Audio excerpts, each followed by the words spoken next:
Donc là, je suis en train de numériser le fond Sérénie. Et là, donc, ce sont des négatifs que je vais transformer en positifs. Jean Sérény était la 3e génération de portraitistes bordelais. Les archives de Bordeaux ont pu récupérer ces négatifs qui participent à la mémoire collective. Toutes les occasions familiales étaient bonnes donc, pour aller se faire, comme on dit, tirer le portrait. Donc tout ce qui était baptême, communion, mariage. Après, je sais qu'il a également beaucoup travaillé avec les artistes du Grand Théâtre.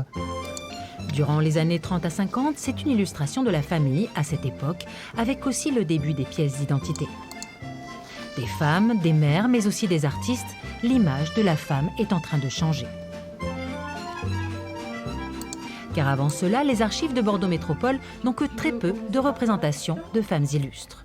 Au 19e et 20e, ces femmes atypiques sont sorties du rang, dont fait partie Flora Tristan. La femme de lettres franco-péruvienne décédera à Bordeaux après une vie de lutte ouvrière et féministe. Et l'iconographie de Rosa Bonheur, elle est assez dense en fait. L'art leur permet aussi de revendiquer certaines libertés, comme Rosa Bonheur, célèbre pour ses peintures animalières. Elle essaie de s'émanciper des règles. Elle va obtenir l'autorisation de porter des pantalons. Dans sa physionomie, les cheveux beaucoup plus courts. Voilà, cette soif de liberté, c'est une figure du féminisme. Plus libérée que les femmes de son temps, c'est également le cas de la chanteuse Hortense Schneider. Lorsqu'elle s'installe à Paris en 1855, elle rencontre Offenbach, elle va tenir de grands rôles, elle sera l'égérie également de toutes les têtes couronnées d'Europe qui se bousculent pour la voir sur scène. Elle est originaire de Cauderan et elle sera inhumée en 1920 dans le cimetière protestant de Bordeaux. Plus près de nous, Manon Cormier sera parmi les premières à Bordeaux à accéder à des fonctions juridiques. Et Manon Cormier, effectivement, qui est l'une des premières femmes à intégrer la faculté de droit de Bordeaux, qui obtiendra sa licence à l'âge de 20 ans. Là encore, une carrière hors du commun, et on la connaît surtout pour son rôle de grande résistante, et elle décédera en 1945.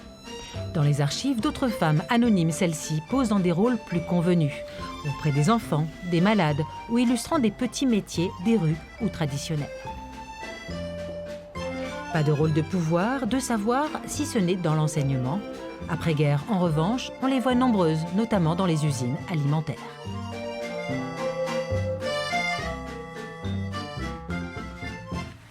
En ville, quand la femme est représentée, elle est idéalisée, des muses et des beautés intouchables.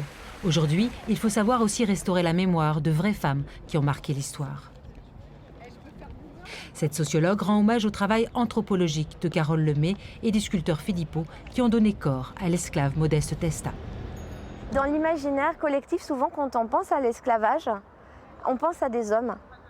Et donc je trouve intéressant que ce soit un visage humain qui existait et qui plus est un visage féminin.